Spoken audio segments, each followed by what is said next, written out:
Hi friends, అందరికీ good evening. Next week market ఎలా ఉంటుందో ఒకసారి మనం చూద్దాం.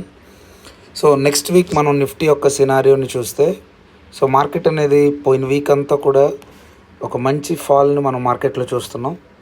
ఓకే, సో మనకి లాస్ట్ మండే క్యాండిల్ వచ్చేసరికి, so this is hour Monday candle and Monday, Tuesday, Wednesday, Thursday, Friday. So market అనేది కంటిన్యూస్గా మార్కెట్లో మనం ఫాల్ చూస్తూ ఉన్నాం. సో ఈ మార్కెట్ యొక్క సినారియోని బేస్ చేసుకొని, సో మనం ఎలాగా నెక్స్ట్ వీక్కి మనం నిఫ్టీలో ప్లాన్ చేసుకోవాలి అనేది మనం చూద్దాం. మనకు ప్రస్తుతానికి ఉండే ఇన్పుట్స్ అయితే, సో నెక్స్ట్ వీక్ ఉండడానికి ఎలా మార్కెట్ ఉండడానికి హై ప్రాబబిలిటీ ఉందో కొన్ని ఇన్పుట్స్ మన దగ్గర ఉన్నాయి. సో అవేంటో మనం చూద్దాం ఫ్రెండ్స్. సో ఫస్ట్ వచ్చేసరికి గ్యాన్ గోల్డెన్ రూల్స్ మనకి ఇక్కడ ఉన్నాయి. సో గ్యాన్ గోల్డెన్ రూల్స్లో ఫస్ట్ రూల్ ఒకటి ఇక్కడ మనం చూస్తున్నాం. If the low price of the entire week is achieved on Friday, expect much lower price next week.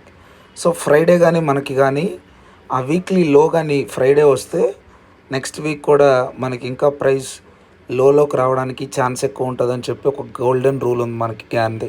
So మనం ఇక్కడ చూస్తున్నాం. సో లాస్ట్ వీక్ అంతటిని మనం చూస్తే ఫ్రమ్ మండే నుంచి మనకు ఫ్రైడే వరకు, ఫ్రైడే రోజు ఏదైతే మార్కెట్ మనం చూస్తున్నామో, సో ఈ ఫ్రైడే అనేది మనకి ఈ వీక్ అంతటికి బిగ్గెస్ట్ లో అనమాట. ఓకే, సో మార్కెట్ పడుతూ వచ్చింది. ఫ్రైడే వచ్చేసరికి ప్రైజు రిమైనింగ్ డేస్ కంటే ఇంకా మార్కెట్ అనేది డౌన్ సైడ్ మూవ్ అయింది, అంటే ప్రైజ్ ఇంకా కిందకు వచ్చింది. కాబట్టి నెక్స్ట్ వీక్లో మనం ఇంకా ఒక ఫాల్ అనేది ఉండొచ్చు అనేది గ్యాన్ యొక్క అజంప్షన్ అనమాట.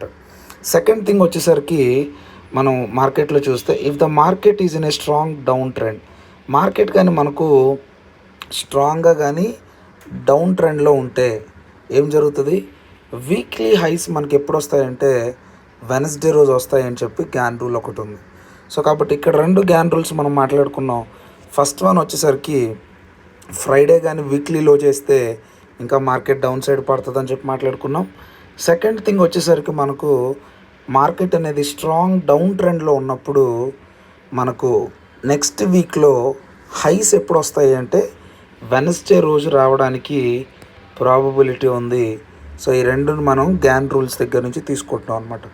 ఓకే, సో ఒకవేళ మార్కెట్ నెక్స్ట్ వీక్ మనకు మార్కెట్లో సపోర్ట్స్ అండ్ రెసిస్టెన్స్ మార్కెట్ ఎక్కడ తీసుకోవడానికి ప్రాబబిలిటీ ఎక్కువ ఉంది అంటే మనకు minor resistance. Okay, resistance and supports చూస్తాం. సో మైనర్ రెసిస్టెన్స్ మనకు ఎక్కడ ఉందంటే 24,000 మనం చూస్తున్నాం.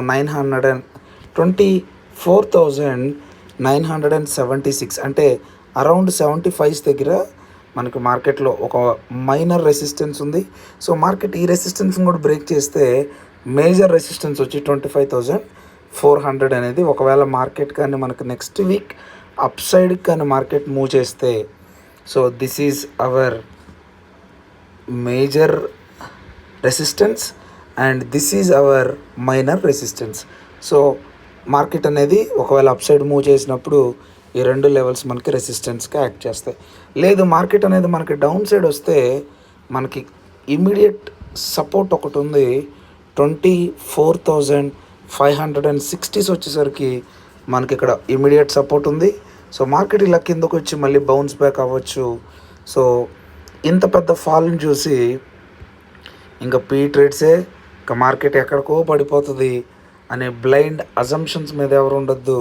సో మనకి ఇమీడియట్ సపోర్ట్ ఒకటి ఉంది. ఈ సపోర్ట్స్ కానీ బ్రేక్ అయితే మార్కెట్లో మనం ఇంకొంచెం ఫాల్ని కంటిన్యూషన్ చూడొచ్చు అనమాట. Okay, this is our next view friends. Next వీక్లో వ్యూ ఇది మనకి నిఫ్టీ చార్ట్లో.